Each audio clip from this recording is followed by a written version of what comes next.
C'est quoi un solstice et un équinoxe?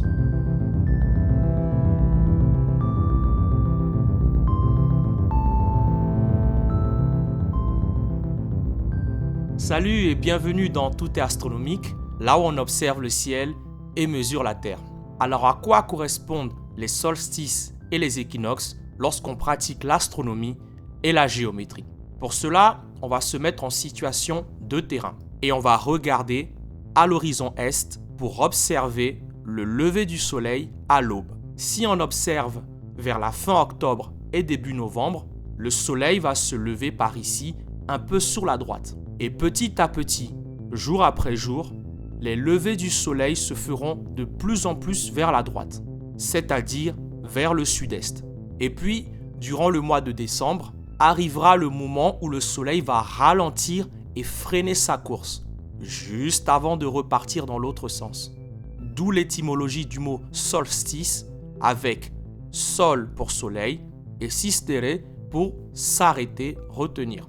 On sera donc au solstice d'hiver, où la durée de la nuit sera à son maximum et la durée du jour sera à son minimum.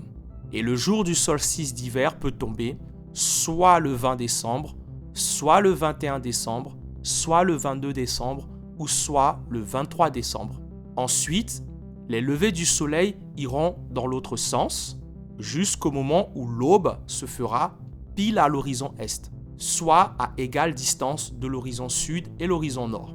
D'où l'étymologie du mot équinoxe, équus pour égal et nox pour nuit. On sera donc à l'équinoxe de printemps, où la durée du jour sera égale à la durée de la nuit. Et le jour de l'équinoxe de printemps peut tomber soit le 19 mars, soit le 20 mars, soit le 21 mars, ou soit même parfois le 22 mars. Ensuite, les levées du soleil continueront vers la gauche et arrivera le moment où le soleil va encore freiner sa course, c'est-à-dire vers le nord-est. Ce sera donc un autre solstice, celui du solstice d'été, où la durée de la nuit sera à son minimum et la durée du jour sera à son maximum. Et le jour du solstice d'été peut tomber soit le 19 juin, soit le 20 juin, soit le 21 juin ou soit le 22 juin. Et enfin, les levées du soleil vont revenir à l'horizon est. Ce sera donc un autre équinoxe, celui d'automne, où la durée du jour sera égale à la durée de la nuit. Et le jour de l'équinoxe d'automne peut tomber soit le 21 septembre, soit le 22 septembre, soit le 23 septembre ou soit le 24 septembre.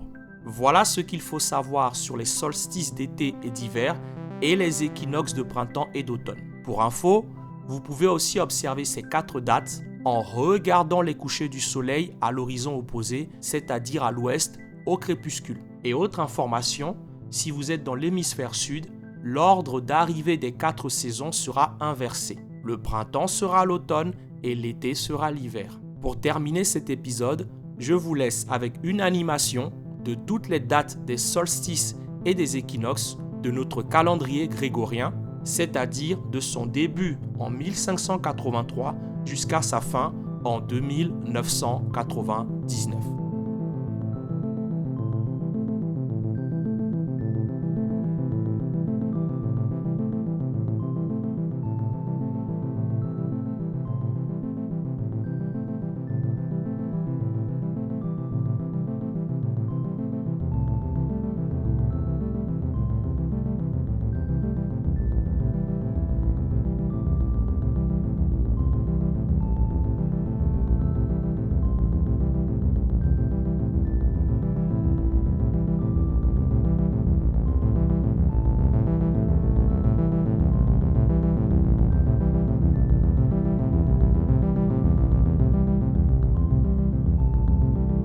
Merci de m'avoir suivi jusqu'au bout.